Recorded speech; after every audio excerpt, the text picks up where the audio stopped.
Muy buenas tardes a todos, les habla Irving Oñate Tavares de la licenciatura en Arte, Diseño Digital y Animación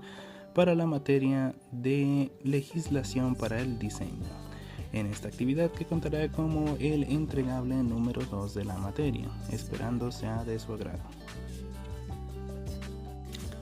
Durante generaciones, el mundo del entretenimiento ha proveído de historias fascinantes, llenas de vida y sobre todo, personajes entrañables que nos han regalado vivencias y enseñanzas de tal magnitud, como si por un momento hubiésemos visto la vida a través de sus ojos. Para la década de los 70 en México, este exponente se vio claramente reflejado en la audiencia, gracias a un comediante que, sin querer queriendo,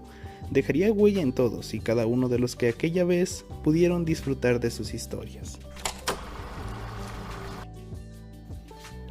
Apodado como Chespirito debido a su corta estatura pero habilidad narrativa que le fue comparada con Shakespeare por sus colegas, creó no solo multitud de historias y personajes que perdurarían con el tiempo mismo, sino que esta gran familia de personajes fue adaptada no solo en territorio mexicano,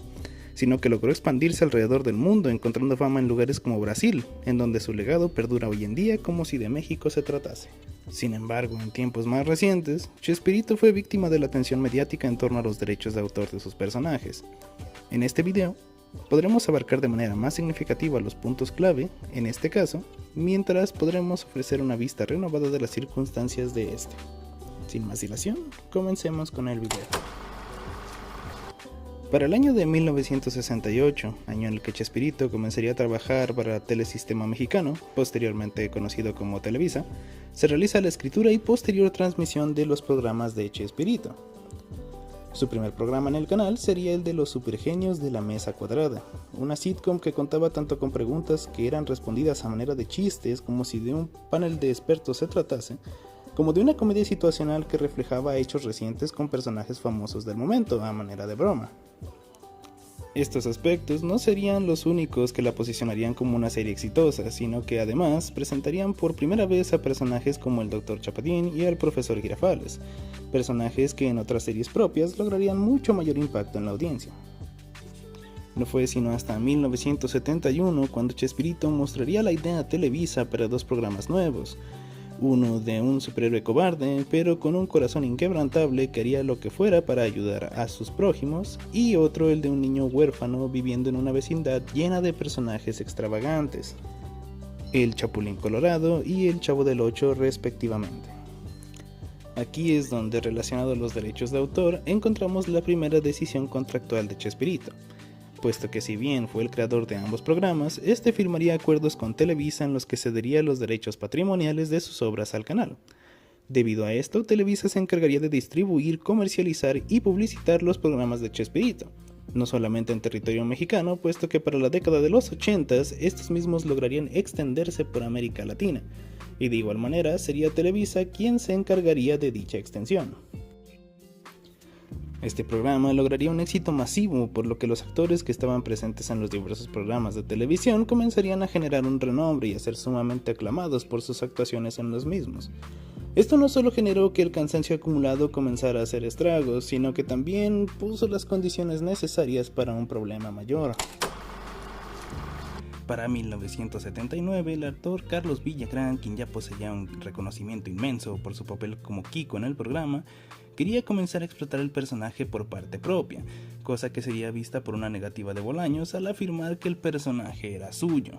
Esto, además de otros conflictos personales que acrecentarían su distanciamiento hasta finalmente dejar la producción, lo que causaría que próximamente le siguiera Ramón Valdés, actor de Don Ramón. Carlos Villagrán comenzaría entonces a usar el personaje con vacíos legales que permitiesen esto sin infringir los derechos de autor. Por ejemplo, realizó un cambio en la ortografía del nombre, siendo que este cambio de Kiko con Q y C a Kiko con K.